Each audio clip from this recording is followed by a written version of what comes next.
How you doing? It's Mark Jones. Welcome back to my channel, Too Cheap to Buy a New One. Along those same lines, if you look here in front of me, what you'll see is what I would consider to be some inexpensive, some might even say cheap, consumer electronics. Now, what do we mean by consumer electronics? I'm talking about systems that involve electronics that are made with less than longevity in mind. The inexpensive stuff, usually 20 bucks or less, that whole 1999 concept, we consider everything to be disposable. So, why did we buy this stuff? Did we think it was green? Was that our intention? Did we have a job in mind? Were we supposed to be doing something with this? Accent lighting for your yard, security lighting for your yard, deterrence of some kind. Well, once these things start to act up, most of the time we're not going to give them much effort. We just take them and we throw them away. Well, if that's what you're going to end up doing with this, that's definitely not green. So what do you say we actually take this to the green? If we take these, do some basic testing on these, you'll find in many cases there's not much to them. There's not much to diagnosing their problems, and there's not much to fixing them. And then you get them back out there in your yard doing the job you bought them for an extended period of time, and that's green, not wasteful. So, this is one of those series, I would say, one of these videos that's going to be kind of long, and I can see where I can easily break this up into different parts. The reason it'll make the video a lot shorter, or should I say each segment of the video a little shorter, and it'll also make it so that if you don't want to watch the whole thing, you can go straight to a section that you are interested in. So it's going to be 5 parts.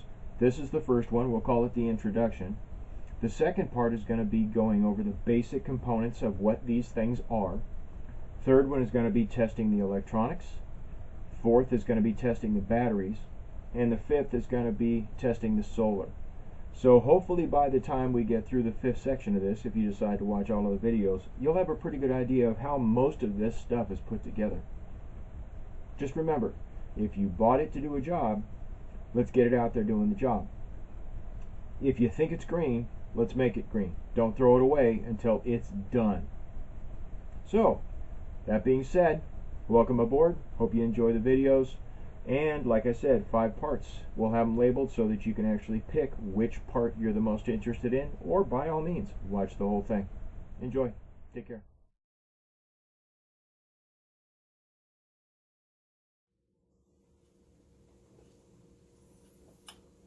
Alright everybody, how you doing? Welcome back. It's Mark Jones again. This is the second part of my 5-part series, and it's going to be on testing inexpensive electronics. Okay, so as you can see from sitting here in front of me, we've got a lot of different things, but they're all very similar. You've got lanterns that are solar.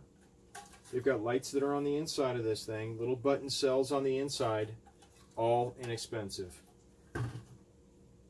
This is a power supply for what turns out to be a gopher repellent. All it does is charge batteries and send a signal that causes a vibration under the ground. Inexpensive. Your typical yard solar, bunch of different variations of these things. And then you've got some of the nicer stuff. The difference here is when you pull apart the nicer stuff, you find out that it's just as cheap on the inside as any of the rest of it is. So, what we're going to deal with here is the 3 basic components that make up these type of components, these type of electronics. You're going to have the charging system, the storage system, and the electronics. The charging system is going to be your solar and all of the electronics that control that. Your storage system is going to be the batteries, and then you're going to have the electronics that tie all of this stuff together. Now, usually your failures are going to be in some of the electronics, but most of the time it's going to be in the batteries.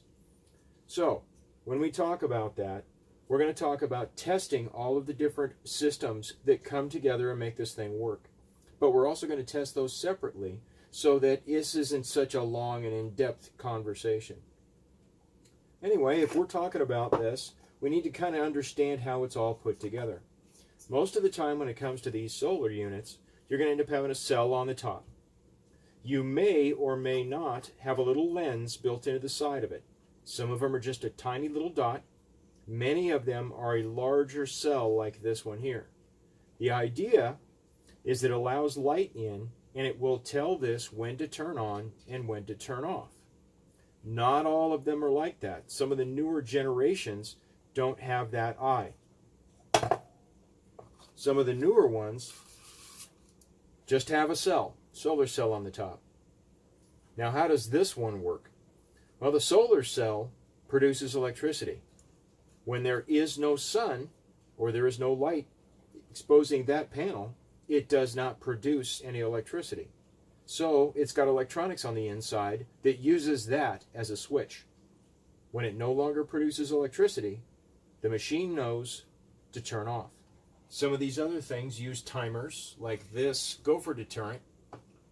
It has no photocell, so it doesn't need to turn on or off. It does its work 24/7. About every minute or so, this thing will send a signal down to a buzzer buried under the ground inside these tubes. That causes the ground to vibrate, and it annoys the gophers. Works for me. Big thing to keep in mind here, no photocell. So it charges during the day, but it runs 24/7. So it's going to have a little bit bigger photocell, or excuse me, a little bit bigger solar cell, because it's got bigger batteries and it's got less time to charge and more time to use.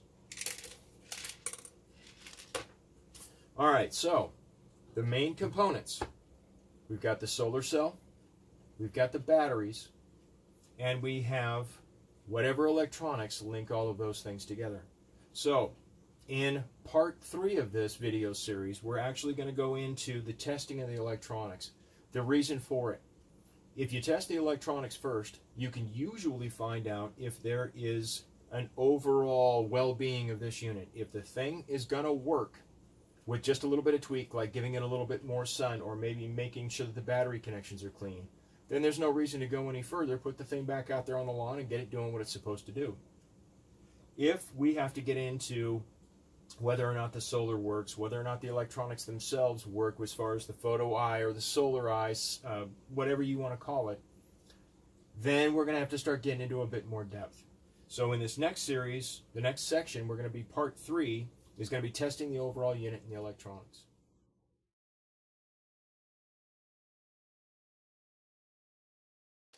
All right, so here we are again. This is part 3. So let's talk a little bit about checking the overall machine.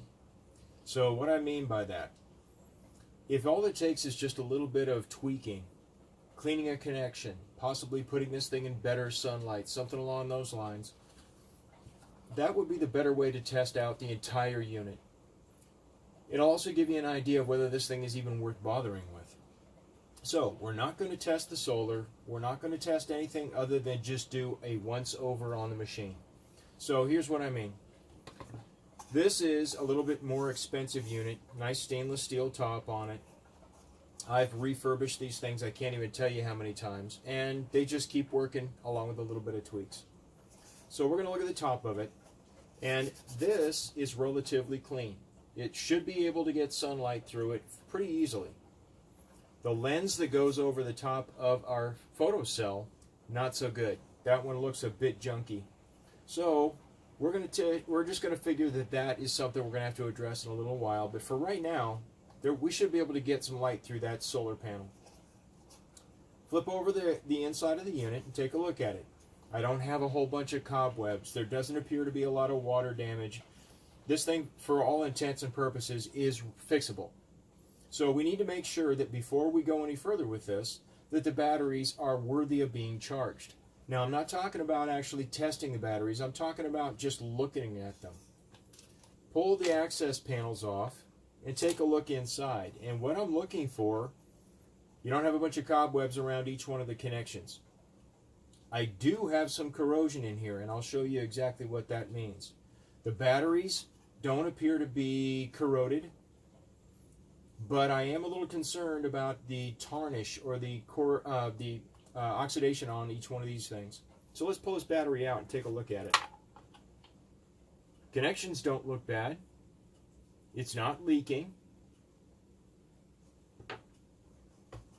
Both batteries have to be in good shape because they don't put extra batteries in these things because they like to spend money. They put batteries in there because it needs them to do the job. Neither of these appear to be leaking, but if you can see down inside, there is corrosion on the inside of this. There you go. You see the blue? That corrosion needs to be cleared up. Easiest way to do that is to take a small metal brush and scrape that stuff out of there as best you can. It's going to return eventually, but you need to get it out of there. So this is what I'm talking about right in here. These connections. And that blue stuff is what I want you to get out of there. Not sure I can actually get the appropriate camera angle here, but I think I can on the overhead. Yeah. Alright, so those are going to need to be cleaned. Why is that a concern? Why try and recharge these batteries if it can't actually get the electrical charge into the battery itself because of that corrosion? So, I want to clean those, and the easiest way for me to do that is a small stainless steel brush, and I can get down inside, and you can clean not only the spring end, but also the positive end.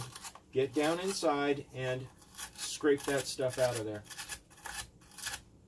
Spring side as well, because you can get corrosion on the springs also. It just isn't as obvious. Make sure the connection where the battery sets is as clean as possible. From there, put your batteries back in.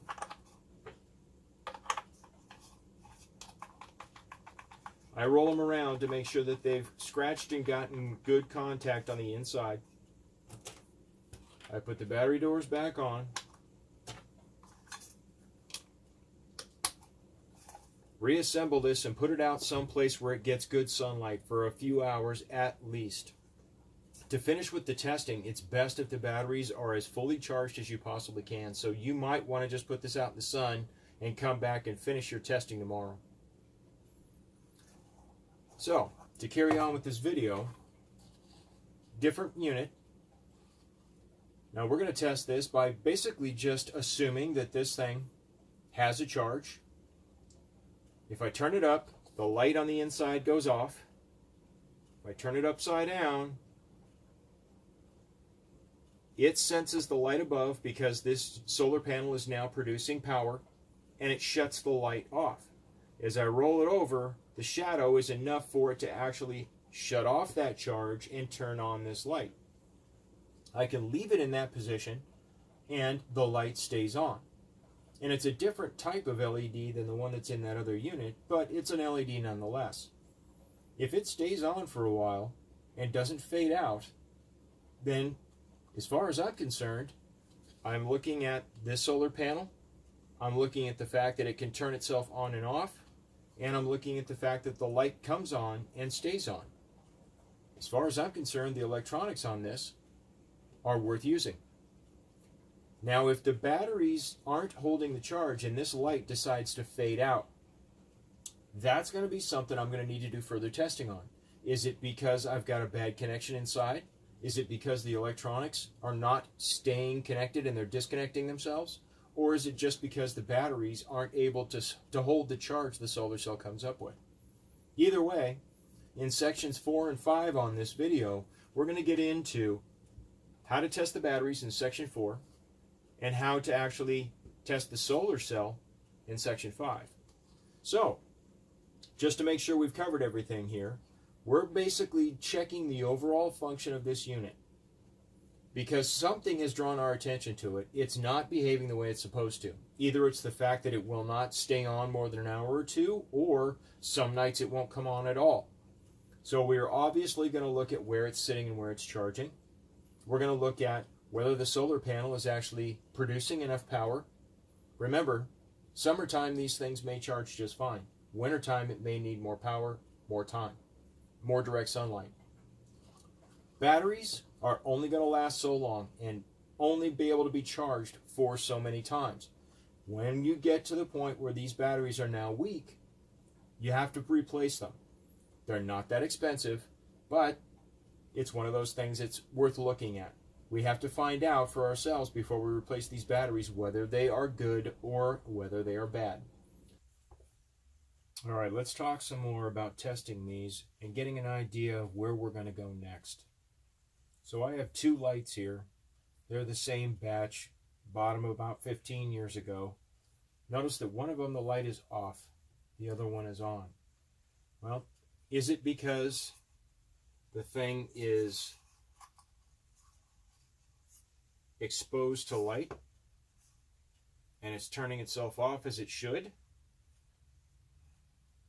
Or is it because this thing, the light sensor or photocell in the top of it right here, is not working correctly? It will not turn off when it gets the light that it needs. In a case like that, going any further with the solar or going any further with the batteries is a waste of your time. If you don't have the ability to either take whatever cloudiness is out over the top of that and get rid of that obstacle to the light getting into it, then what's the point? Also, those photocells are almost like a little solar panel all by themselves. Those can go bad just like any of the rest of them. If that thing is bad and you don't have the ability to replace that, why bother? Consider the electronics are bad and go on with your life. One more test I would like you to do, even if the thing is cloudy. We're underneath fluorescent lights. Those are not always strong enough to make that thing work. But usually, if you take a flashlight and go directly over that photocell, it has no choice but to turn off. And we're not phasing it. So this thing here is bad.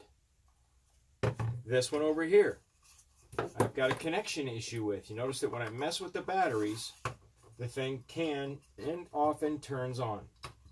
That's a connection issue. Sometimes all it means is that those connections inside that we've been looking at there and there on both ends of the batteries just need to be cleaned. So in this case, same old thing. When I put it down close to the counter, or if I put my hand over the top of it so that the cell cannot get any light, the light should turn on.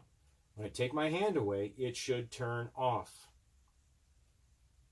If it doesn't, yeah, this thing is really intermittent because of those connections. So I know what I need to do with this one. I need to get in here and clean these connections out really good because one of them is not doing what it's supposed to be doing. And this is the kind of stuff that once you put new batteries in these and you put it back out in your yard, will drive you nuts. 1 minute it works and the next it doesn't. You smack the thing and the light comes back on. Yeah, we got a connection issue with this one we have to address. So, again, like we've been talking about, get an idea of what it is that you want to consider the point where you're going to stop. If it's not the solar needs to be cleaned, or it needs to be tested, or the batteries need to be replaced, you have to decide whether it's worth your time to continue with this. So, all right, another thing that I think is kind of handy when it comes to testing the different circuits on these. If you think the batteries are bad, and you have more batteries that you have already charged that are the same size and the same type, meaning a AA, it doesn't necessarily have to be a rechargeable. It just has to be a usable alkaline because you're not going to leave it in here. You're only using it as a temporary power supply to check the circuit and find out if it works. Now, this is the same one we were just messing with where the photocell is bad. But these are bad batteries. They will not take a charge. So one of the fastest ways, if I just grab this out of my yard and I want to find out, is it definitely a battery issue? All I have to do is pop these batteries out. And like I said, only temporarily, we're going to install 2 alkaline batteries.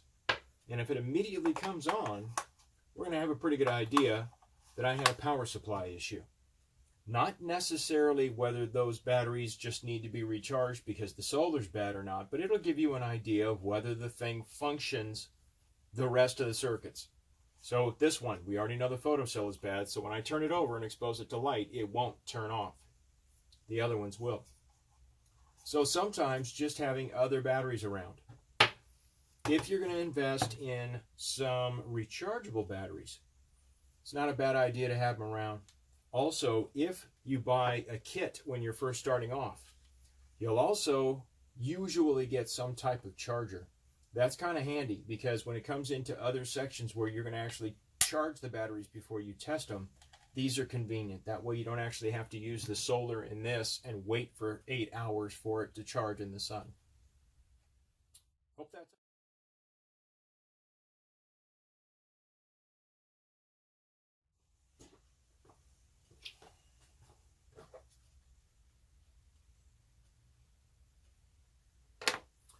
all right, we're going to get into section 4 now. Section 4 is going to be about charging or testing batteries specifically.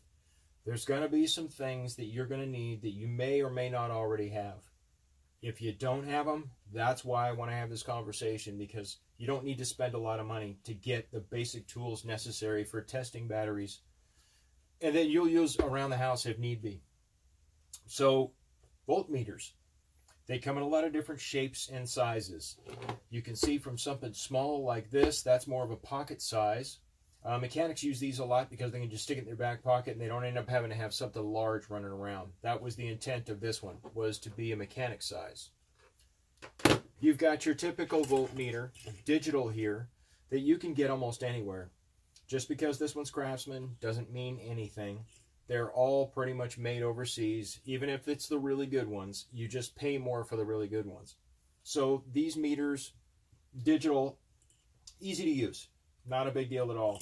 You just have to deal with this dial here to choose what it is that you're trying to measure. They actually have digital meters now that are what they call auto ranging. What that means is it will detect whatever is there and tell you what it sees. Those are kind of convenient in some ways because you don't have to make any decisions. Bad part of that, it's going to show you a number. And if you're not paying attention to what the little signal is that's over usually in the corner of the screen, you're not really going to see what it is that it measured.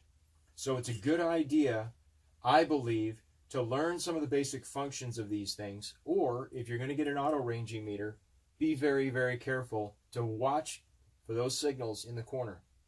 If you don't know what the insignias mean, please read the instructions that go along with those. You can get hurt with these things if you don't know what it is the basic symbols are.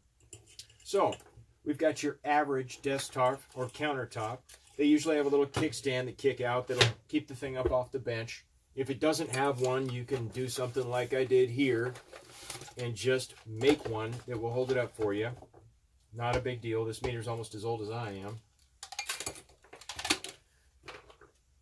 We've got analog meters here. Analog meters are really good. This is the history of all of these different meters. They all started off as analog. Analog meaning it's got a scale and a needle that swings on that scale. The good part of this is that they're usually inexpensive. This one wasn't, because back when these were made, this was an expensive meter. Nowadays, dime a dozen. You can get these things pretty much anywhere. Here's the problem. If you don't know what you're looking at on that screen, it's as bad, if not worse, than that auto ranging I was talking about before. The auto ranging will tell you whatever it sees, and it's up to you to see the signal and make sure that you're getting what it is that you're looking for. In a case like this, if you don't know how to read that scale, you're doomed. You're never going to be able to figure out what the reading actually is. You're just going to see the needle move. Then you've got ones that are considered to be the portable version of these. Look at how small that scale is. It's difficult, especially with older eyes like mine, to read this thing, and you look pretty dopey using a magnifying glass just trying to read the scale on this meter. I bought this meter because I thought it was cool. Never mind the fact that it's an older one. It's pretty accurate, and I don't mind remembering how to use the scale. It's kind of a don't lose your skills type of meter. So I recommend you go with a digital like this because it's easy to read. There's very little for you to learn about it, but you'll know what it is that you've set it to because you're the one that turned the dial to the range. And with just a little bit of learning, I'm serious, an hour of reading the instructions and you'll have a very good idea of how to use this meter. You do not need something like this. This is a professional or what they consider to be an engineering style meter. That cost $30. this costs 600. Why? Because people who buy these can't afford to be wrong. There are people that are either using it for a very, very specific reason that their life depends on, or they are an engineer that is trying to make sure that the measurements that they're taking on their electronics are dead on. That's what something like this is for. If you got $600 to burn on something that you can measure battery voltage with, start sending me your money, please. One other real important thing that I think is handy when it comes to testing electrical is jumpers. Jumpers are those silly little wires that have alligator clips on the end of them. They usually come in a lot of different colors, and there's a reason for that, because if you're using multiples of these, it's kind of handy to be able to keep one separate from the other. They don't always have to be red and black. You can arrange them any way you want. You can buy these things for a 12-pack for under 20 bucks anywhere online, eBay, Amazon, whatever. These actually, I believe, came from Amazon.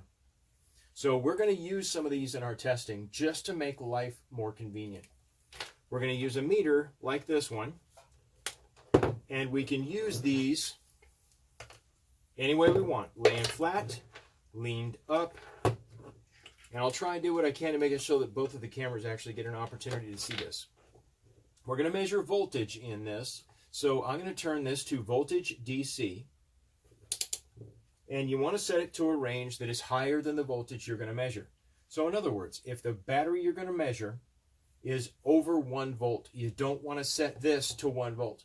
All it's going to do is peg the meter, and it's going to tell you that it's out of range. That goes with any meter, especially the ones, the analogs I was showing you that have the scale. Make sure that everything is set to a line above where you're going to measure. Now, when it comes to the batteries, we have to find out what they're capable of doing. We need a voltage as it is right now, and it's usually kind of handy to have something to write on so that you'll get that voltage. Keep it in mind and make sure you're not wrong about your measurements. So have something to write on. Get your meter ready to go. And let's measure what the voltage on these batteries is. Now, how do we know which end the red goes on and which the black goes on? For those of you that are well above this, I'm not meaning to talk down to anyone. I guarantee you there's somebody out there watching this and any other video that really is just starting off and doesn't have a clue what it is we're talking about. All right, if you look at the battery, on the side of the battery, there's going to be a lot of information. There's going to be a positive, a negative, meaning a plus and a minus. So the positive is plus, that's red. There's going to be a size of the battery. In this case, it's AA. Something we're going to refer to in a little while is on the other side of the battery, the actual voltage minimum and the rating in amp hours or milliamp hours. So what does all this stuff mean? Well, all of these signals are there for your use. The plus tells you which end the red goes to. The minus tells you which end the black goes to. The voltage on this battery right now is 1.31 volts. Let me show you that over here. Hopefully you can see that without the glare. 1.31 volts. Laid flat for the one on the top.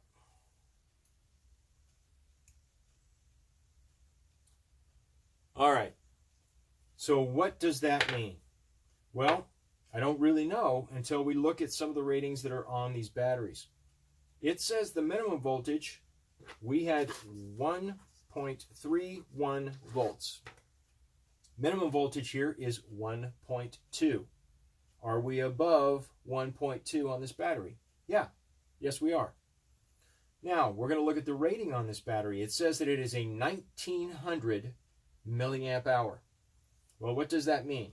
If a milliamp is 1,000 amps, or 1,000th of an amp, that means that this battery will put out 1.9 amps over an hour. What does all that mean? All you really have to remember when it comes to things like this, if you're replacing batteries, it's not a bad idea to take a look at the rating on the side of the battery you're trying to replace. The reason, this lousy yellow one that I've got here is a rating of 1.2 volts minimum, and it's 550 milliamp hour. The blue one that I have in my hand here, I bought in a kit along with the charger, and it is 1.2 volts, and it is 1900 milliamp hours. So, the blue battery is designed to provide power for a lot longer time.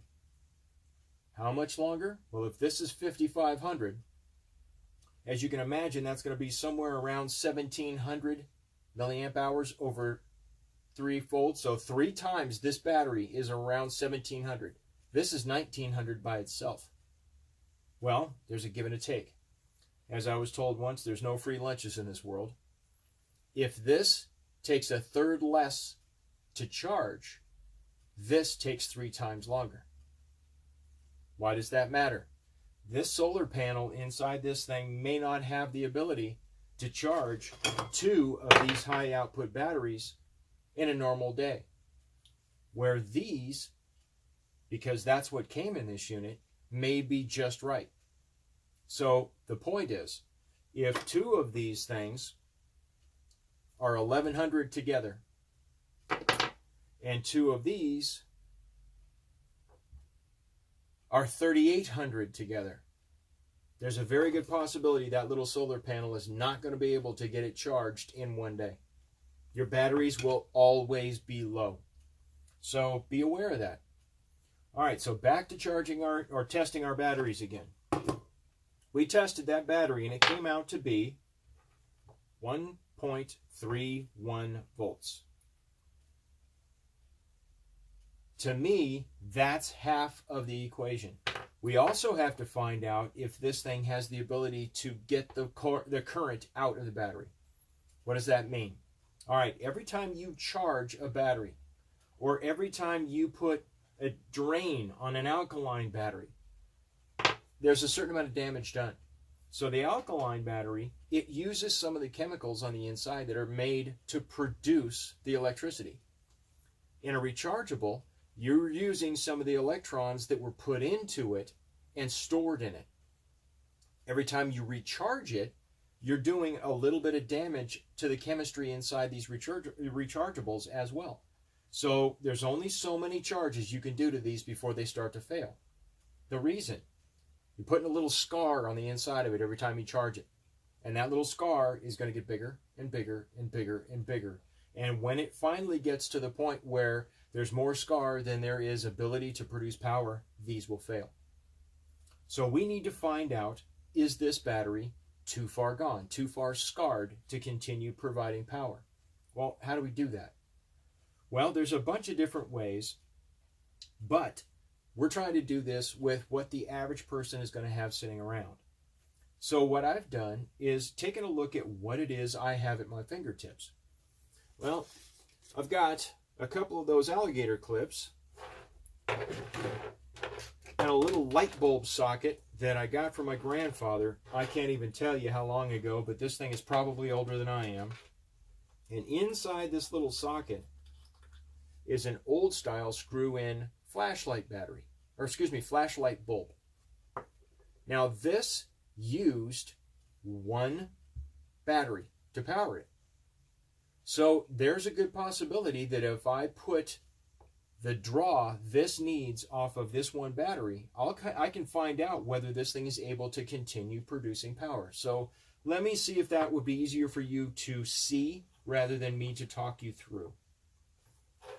If that bulb is designed to work off one battery, it's supposed to be used off of alkalines or the old school batteries, but it'll work with this. What I'm going to do is actually apply the power from the battery to the bulb.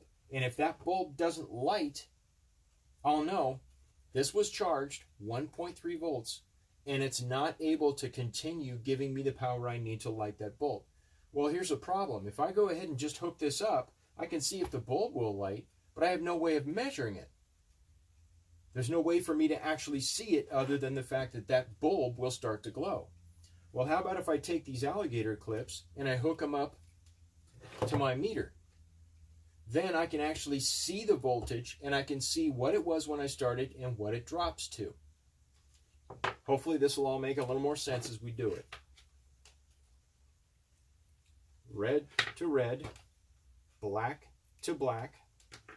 Now, if I put the battery in between these two connections that are connected to that bulb, I can see the voltage on my meter, and I can see if the bulb lights up. Now, we tested it before, and we knew it was 1.31 volts. If I didn't know that, all I'd have to do is check it before I connect it to the bulb. 1.31 volts. I connect this back up, and all I'm doing is using these two bare wire ends that are connected to that bulb, and it should give me a glow, and I should be able to get a voltage on this.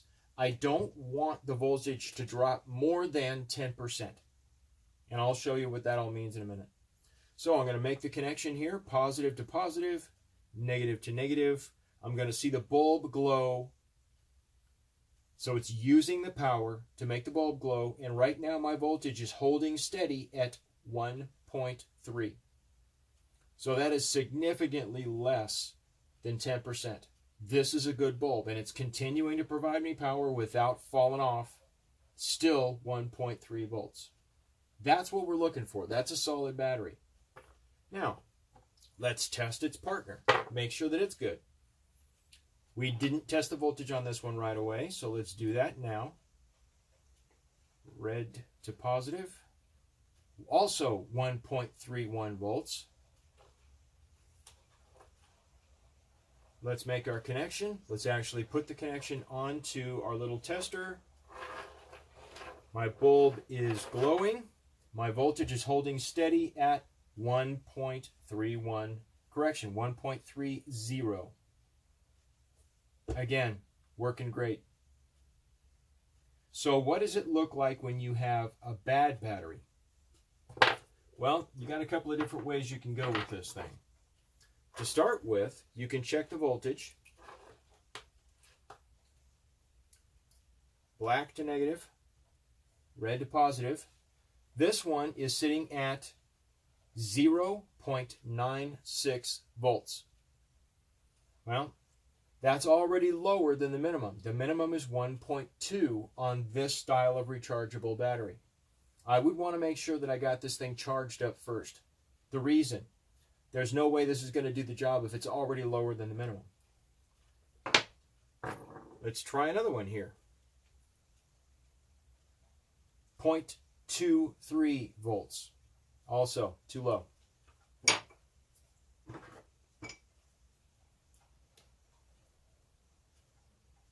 Here's one that is 1.11 volts. Getting closer to our minimum.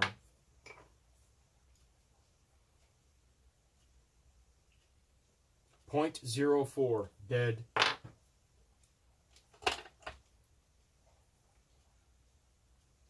.6. All right. So what we're going to try here is I'm going to take that battery that is 1.11 volts. Let's see how that performs. We already know it's low, but let's see what it does. This should give us a pretty good idea of what a low battery looks like, not one that is dead, possibly both. All right, so 1.11 volts. I've already got my wiring hooked back up so that the jumpers are connected to my voltmeter. Let's connect this. Does the bulb light? No, it does not. And the meter drops to 0.01. This battery is definitely going to want to be charged before we go any further with our testing, but I have a feeling that charging this battery is going to be a waste of our time. It won't take a charge if it quits that easy. But let's give it a fair shot. We'll throw it on the charger and find out what it does. The good thing about some of these new chargers that are out there, the smart chargers, they come in your kits. You don't have to pay much extra for them. When you put them in here, there's a lot of times there'll be a sequence of lights that runs across the bar. That sequence of lights is going to tell you something. If the thing starts to flash red, or don't read the instructions that come along with your battery charger, because they're not all identical. But usually, if the thing is flashing red, the battery is shorted out. If the thing flashes yellow, it's telling you that it's getting hot, which means that there's a lot of resistance built up in the battery, or that scarring on the inside of the battery itself is getting excessive. If it usually goes solid green or steady green, what's going to end up happening is that battery is either being charged or is fully charged. So usually within a fairly short amount of time, you can plug a battery into one of these chargers and find out if it can actually take the charge. So in this particular case, we're taking the battery we just tested that was at 1.11 volts. We're going to put that in the charger. We're going to let it do its sampling and find out whether this charger even feels like it can be charged or not. Steady red. Now we've got a flashing red. It's telling me that this battery is not worthy of being charged. Let's try the yellow ones we were messing around with as well. Let's let those run through their sampling process and see what they say.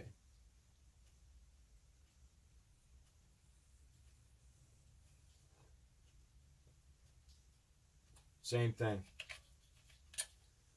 Now, if we take two decent batteries and we plug those in and see how they behave in the charger.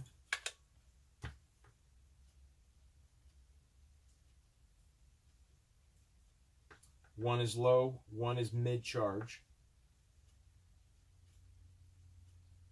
Let's let them be and let's see what happens. All right, now, further on. If you don't have something like this where you have a flashlight bulb that's supposed to be used with the size batteries that you're actually using, well, the batteries came out of something.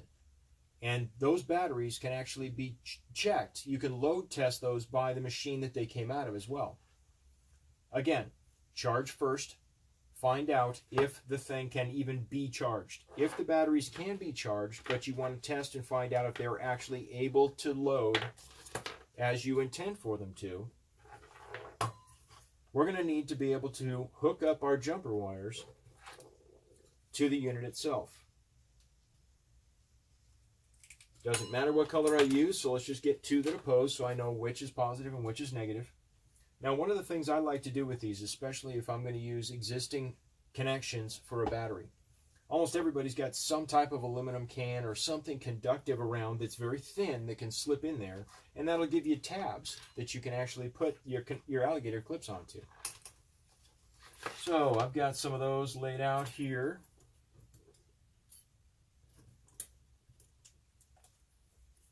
Now, you need to put one in behind the positive and one in behind the negative. If you don't know which one does what, one of the things you can do with your meter is set it to ohms or measuring of resistance, and you can find out which two of these are connected together. An easier way is to know the voltage of your batteries, and in a case where it only has one battery, it's easy. You put one on one end of the battery, you put one on the other end of the battery, and now you've got two tabs that you can hook these alligator clips to. One to positive, one to negative. Then hook them to your meter.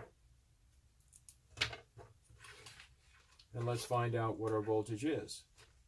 In this particular case, 1.31. These are the same batteries you were messing with before. If I configure these so that I have positive on one end and negative on the other,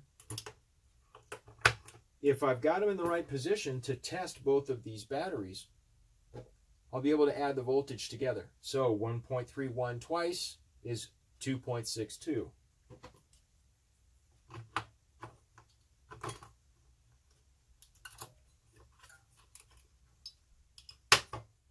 There we go. So, in this case, how do we know which is the negative? Well, at a glance, you've got two signals. You've got the negative on your battery, And you've also got the spring. They almost always put the spring on the negative end of the battery. On the positive end is the one where they'll just have a metal plate for it to conduct to. So in this case, we're going to look for the spring and the negative. That goes here. In this case, I see the positive and the spring is on the other end, so we're going to go there. We're going to connect to our meter. 2.63 volts. All right. Now, right now, this machine is turned off. It's not drawing any power. So I've got my voltage, and once again, you want to make sure that your voltage does not drop more than 10%, so 0.10. I'm going to get this thing to actually start using the power, and I'm going to watch. If the voltage drops more than 0.263, then I need to find out which one of these batteries, if not both of them, are bad. Usually you'll be able to tell because the voltage will fall. All right. In this case, we've got no power being used. This is the one that was finicky and was giving me a bad time.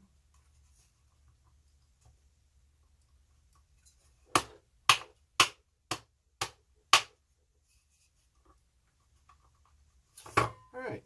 So let's make this convenient. Let me give me another one.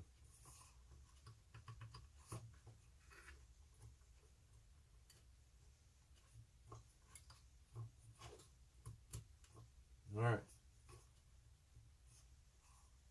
So right now, voltage being used. The voltage is not dropping at all. It's 2.62.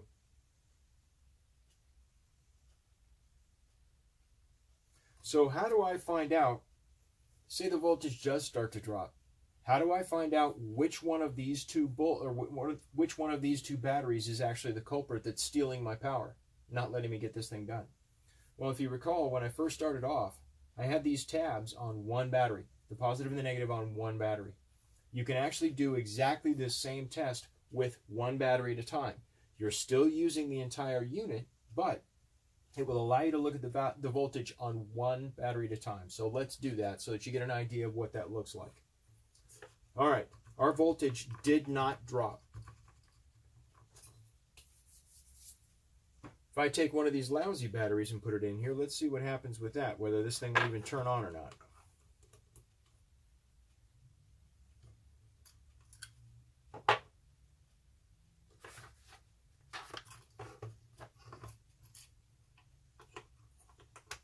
Yep, turns on, but then it goes off.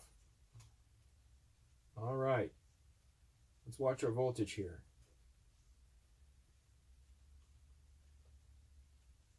Voltage is falling off. All right, so to start with, I have 2.57. That battery, we already know from messing with it, is not up to speed. It's not going to be able to take a charge very well. So we put a slight load on this thing by making sure that the light comes on, and the voltage is starting to drop off. It was 2.57, now it's 2.52, 3, 2 again, 1. You see the way it's dropping as we're using the power? The light's on, but that battery is not contributing. It's not doing its work. It's not helping out with the whole overall game plan here. So now we're at 2.48, 7. See what's happening here? It's falling off. Well, if that were happening and we didn't know which one of these batteries was doing that, all we have to do is connect these metal plates to just one battery at a time and do this same test again. So let's do that.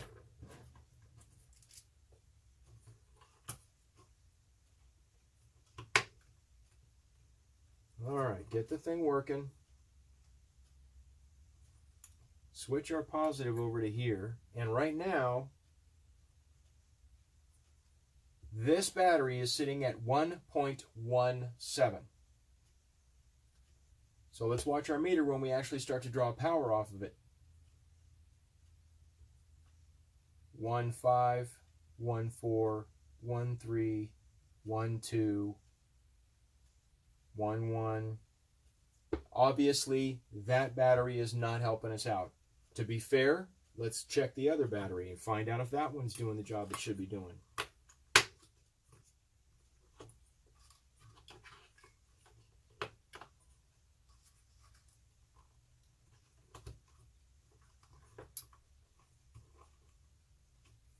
All right, so now we're going to switch negative over to whichever one has the spring, or if you can see it on the battery, whatever the negative is there.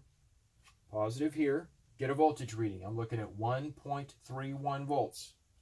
Let's put the load on our battery. Not changing at all. 1.31. Rock steady. So now we know.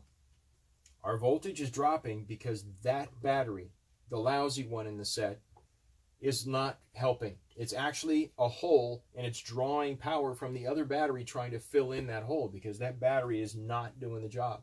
So even if you don't have other things around, like stuff like flashlight bulbs that you've got rigged up, and you can figure out other ways to get things done. If you have two batteries, it's a little more complicated, but it's really not, as long as you understand that you can actually separate the two and see what they're doing even though they're working as a set. If there's one battery and that's all you have, that's obvious. You do the simple test just like we've done with this one right here. You put the metal plates on both ends, you put your jumper wires on there, and you watch for the obvious. Get the thing connected, find out what your voltage is before you start drawing power off of it. Once you start to draw power, watch the voltage. If it drops more than 10%, it's going to fail. It's not doing the job it's supposed to be doing.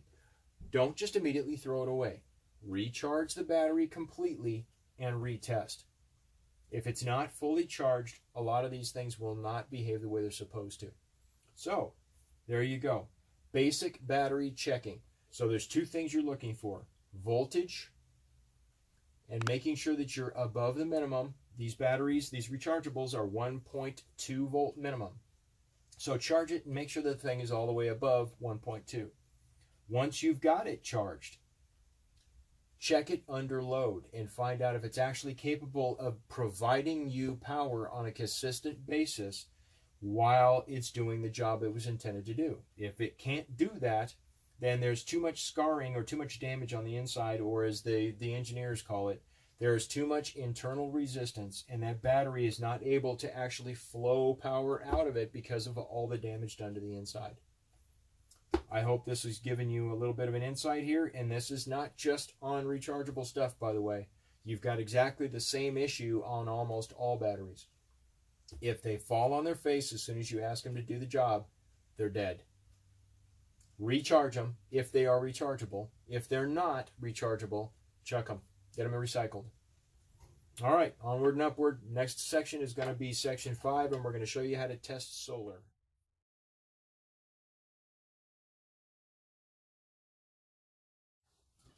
All right, now we're at part 5.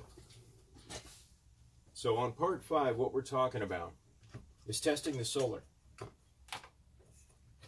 you're going to use a lot of the same machines and a lot of the same tools and techniques that we were using before. You're going to use your voltmeter. You're going to use a couple of your jumpers, battery or two that you already had laying around, and the same pieces of conductor that you were using before to make contact with the ends when you were checking the voltage on your batteries. So the reason that we want to actually use those connections is because I want to find out what condition this solar panel's in, whether the electronics associated with the solar panel are doing the job that they should be, and whether I'm actually going to get voltage to these connections down here. So, the easiest way I know of to make those connections is the same way you did in section or part 4. We need to be able to get some conductors in here that we can connect our jumper cables to. Easy day. So, if we're going to use the batteries to hold these conductors in place, that's probably going to be the easiest thing. The problem we have with that is we don't want the batteries actually providing any voltage. I want to find out what just that panel is going to give me. So, you can either stick a piece of plastic in there in between the connections and the battery. You can use a piece of wooden dowel. In the past, I've actually used a cut-off chunk of wooden pencil. You just got to be careful not to conduct through the graphite. The other thing that works out real well is taking a little bit of Scotch tape, putting it over both ends of your battery.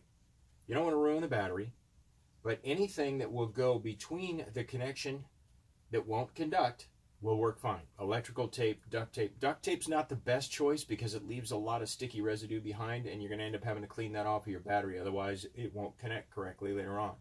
So I like Scotch tape because it's temporary, not going to leave it there very long, and usually it gives you just enough insulation to make it so the battery does not give you any voltage. So since we want to use the batteries just to hold these things in place, that's easy. Now, you've got the two connections that you're going to have to deal with. We've got the positive, no spring. The negative has the spring.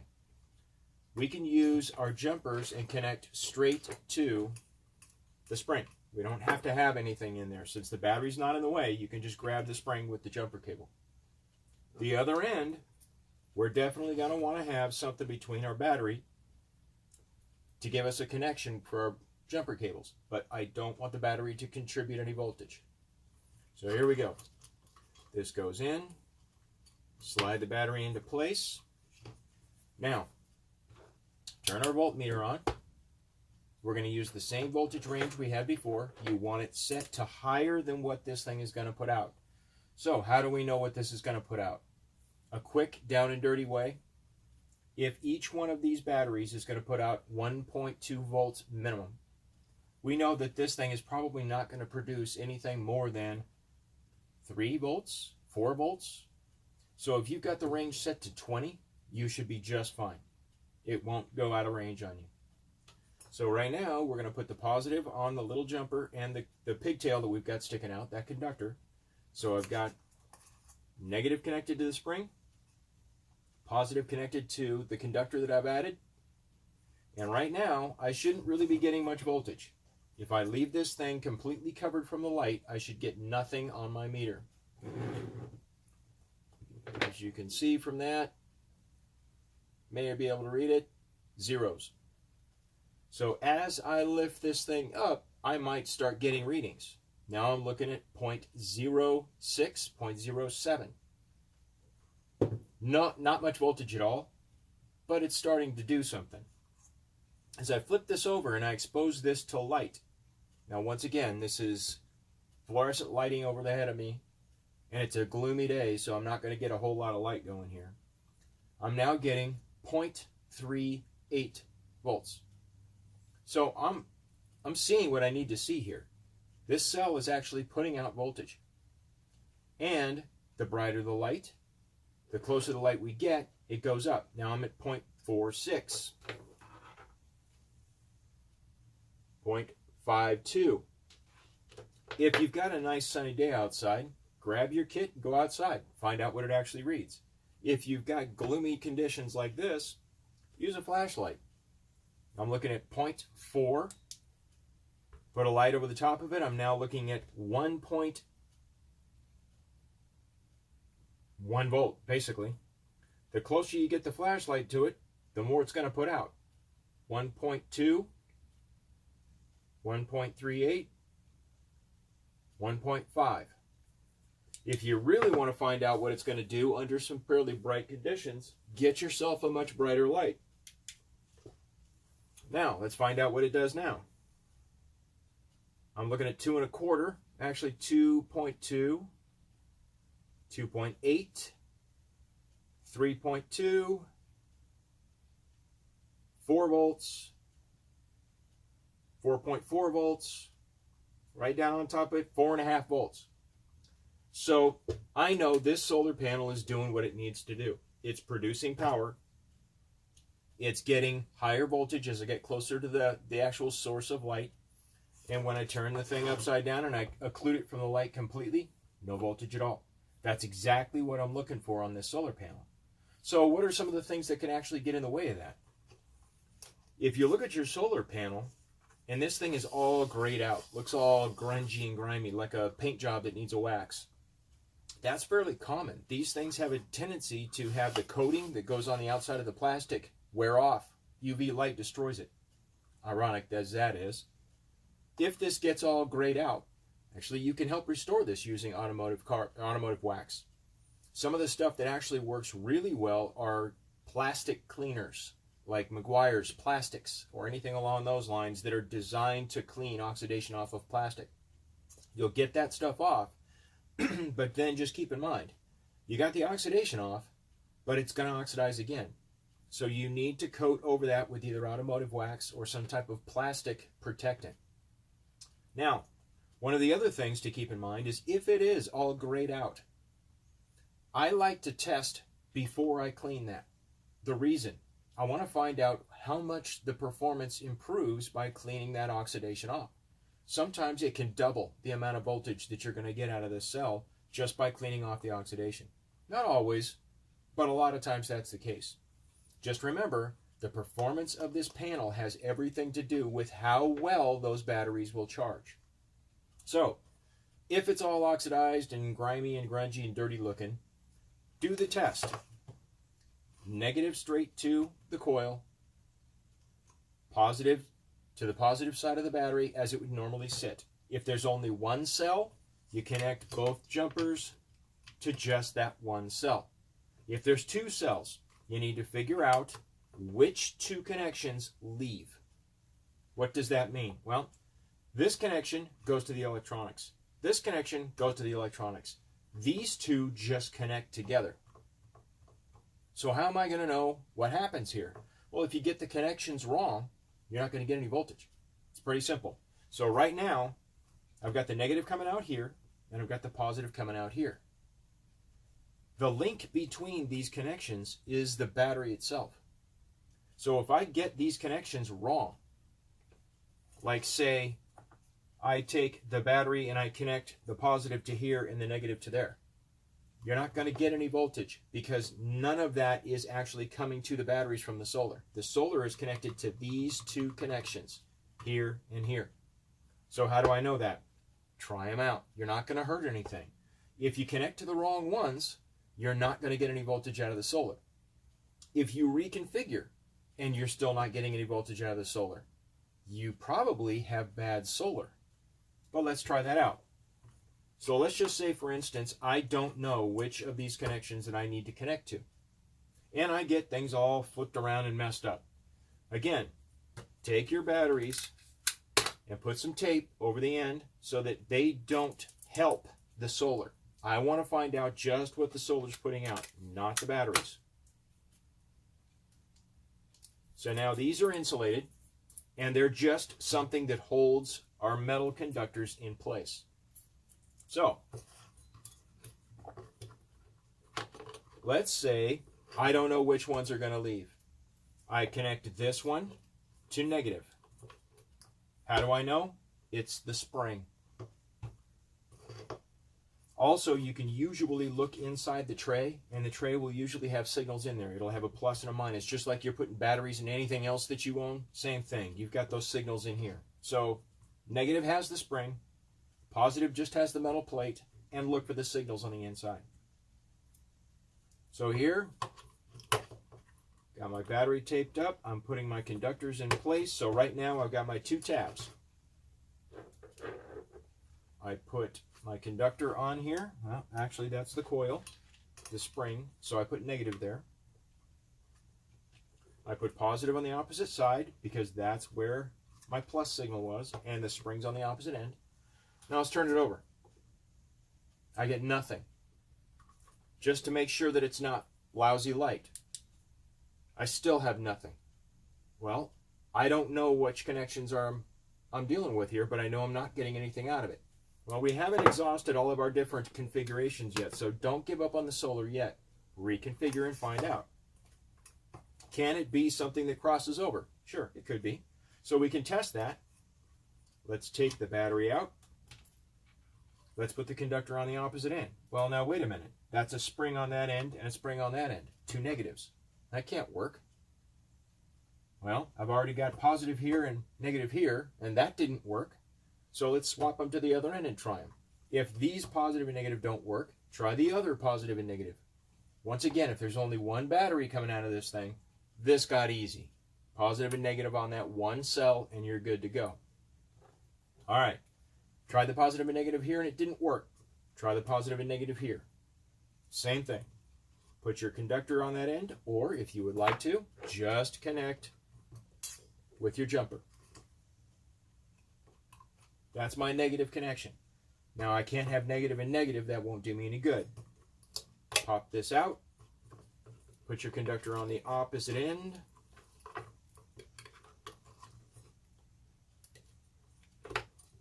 Now I've got negative and I've got positive. Let's see if that actually generates some voltage for me. Picking it up, already getting voltage. Flip it over, there we go. Now I've got it configured correctly. I've tested it both ways, so I know it wasn't just the way I connected it. Now, if I don't have any voltage, and I've checked it both ways, it's the solar or it's a connection inside. If it is the solar or a connection inside, that's decision time for you. Do you want to continue with this? Do you want to clean any oxidation that's off of this thing, then try it again? That would be my best guess. After you've got everything clean, you've tried your configurations and you see that you've got this correctly, and you're still getting either very, very low voltage or no voltage, and you've got very bright light over the top and you're still getting lousy voltage, it might be time to throw this thing away. Or if you know how to solder, pull it apart. Maybe it's just a wire that came off and you can solder it back on. If you don't know how to solder, glue won't work, folks. Glue is not conductive. So you're going to have a way to actually make that connection again. If it's a broken wire, you can usually strip the wire, twist them together, maybe throw some tape on there to make sure that it doesn't short out. I would definitely solder those connections together. If you don't know how to solder, it isn't hard. There's a ton of videos on YouTube about how to do that. But if you don't want to mess with soldering, this would be the point where you'd probably throw the thing away. So, we talked about voltage, how much we get. The brighter the light, the higher it goes. What is enough? How do we have enough? When do we know we have enough? Well, it's actually not that complicated, but it's a really good question that commonly gets overlooked. If the batteries say the minimum voltage is 1.2 volts here on the side of the battery, if I have one battery, that solar has to put out at least 1.2 volts. The reason? Electrons, and that's what all electricity is, electrons flow from the high to the low. So if the battery is at a lower voltage than the solar is putting out, electrons will travel and the battery will charge. If the solar is not putting out enough, the solar itself can't use the electrons. So it doesn't take from the battery, the light takes from the battery. The solar just won't be doing us any good. So if this is 1.2 volts, how much does this put out when it's fully charged? Most of the time you're going to end up with something 1.3, 1.35, 1.4. All right, so in a case where you have one battery, let's just say it needs to put out at least 1.4 or higher to get this battery charged up. So if this battery can actually hold 1.4 volts when it's fully charged, and my solar is only putting out 1.2, how high is my battery going to charge? 1.2, if not actually a little bit lower than that, because as the voltages start to become the same, electrons slow to the point where you're having basically no charge at all anymore. Well, we have two batteries here.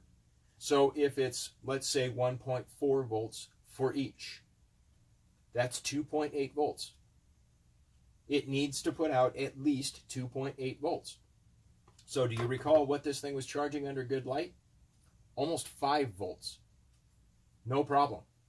You don't want it to be too high. If it's too high, the batteries will charge too quickly and they will either burn up or explode. There's only so much you can shove into these rechargeable batteries before they get hot, and that's not good. It will dramatically shorten the life of the battery, if not cause it to overheat, swell, and pop. So, when we talk about the condition of your solar, and we talk about how to test it, it's all about, will this produce enough power to bring the batteries back up? That's pretty simple. It's actually, if you think about it in its basic terms, it's very, very small numbers and not that many of them. If you have something that has 4 batteries in it, and each one of those batteries needs to have 1.3, 1.4 to charge. What is 1.4 times 4? There you go. There's your answer. You don't have to mess around with figuring out a whole lot of high-tech stuff. If the solar is not producing you enough power to match and exceed the voltage the batteries need, they will not charge. One more thing I want to throw out for this. So the batteries that it comes with may have a much lower rating than the batteries that you go and buy at the store. If the batteries at the store have a much higher rating, and once again, what am I talking about?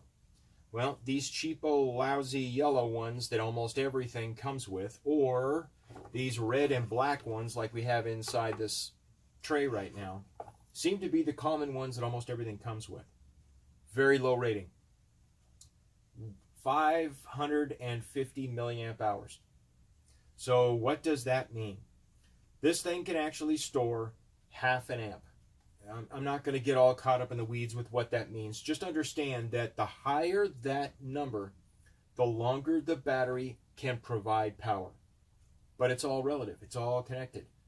The more rating the battery has, the longer it takes to refill. It's just like anything else. The bigger the glass of water, the longer you got to stand there putting the water in it. Well, consider this thing a vessel, and it has something that has to be poured into it, electrons. If it is 550 milliamps, and the new one that I just bought is 1900 milliamps, this battery will provide a little bit more than 3 of these. But let's keep it fair. This now is going to take at least 3 times longer to charge. So, if you charge these completely with something like your typical battery charger that I had laying here, and they're completely charged, technically speaking, these lights are only going to take what they need. LEDs are pretty good about not taking a lot more than they actually need. All things considered, your solar should be able to put back in what that light takes out. But let's be realistic here. Most of these electronics are incredibly cheap. All that's going to end up happening, because they're pretty poorly designed, is the light is going to get brighter, this is going to get emptier, and the solar will not be able to fill it back up in time. So just keep that in mind. I'd rather have a battery with a better storage capacity, that every once in a while I'll pop the top off. I'll take these 2 batteries and I'll top them off inside one of these shop type chargers, and I'll put them back in. I'll just let things be the way they are. In a perfect world, everything's matched, everything works well together. These you're not going to find over the counter in most cases. These are commercially produced in bulk for most manufacturers so that they have cheapo batteries to put in their appliances, because let's be honest, most people, they stop working, they throw the whole thing in the landfill. Don't know why anybody would think that that's helping, but that's the case. All right, so quick recap. Take a look at your solar cell. If it's all grayed out with oxidation, don't clean it yet. Set up and do your test. Throw some light on this thing and see what kind of voltage you get, if you even get any. If you do get some, that would be a good time to clean off the oxidation and retest. And I'll bet you'll be happy with the fact that it gets a lot more voltage out of one of these things. If it has one of the photo eyes, that is like a little tiny solar cell, and they're not very durable. You need to make sure that that is sealed. You can't have water getting into that. At the same time, they usually put a plastic lens over that. That also can become completely grayed out. What that'll do is be just like there's no photo cell in there at all. It will think it's dark all the time. It will keep the light on all the time. And it will make it so that these batteries will almost never get the voltage they need to recharge, because the light's using it before it gets a chance to refill. So like we had with this other one, that photo cell was bad. That thing's going to have to be fixed, or the batteries will never charge correctly. And I don't need the light on during the day. So, Grayed out, wait and test. Photo cell's all grayed out, see if you can't clean it. If the cell is gone or the seal is gone over the top of that, some clear silicone actually works pretty good to reseal that. If you want to put a bead around of silicone around the whole top of it to keep the water out, it will extend the life of this thing dramatically. All that stuff's Home Depot stuff. You can use pieces of metal off of an aluminum can. Just remember, if you're going to do that, most aluminum that has drinks in it has a coating. And if you're going to do that, use those strips. It's not a bad idea to take a piece of sandpaper and sand off that coating so that you've got just bare aluminum there. You can also take either a wire brush and scrub it off with that, or you can take a blade, put your blade on there and scrape straight across, and usually that will take off any paint or oxidation that's in there. Don't do it with a good blade though. You might want to do it with one of these utility types. Anyway, there you go. That's about all I can give you on the basic stuff. If you have any questions with any of this, post them. I'll answer when I see them. Anyway, I hope this is something that everybody gets a little bit out of something, and you can actually put this to good use. Remember, don't throw it away until you know it's worthy of it. Have a good one.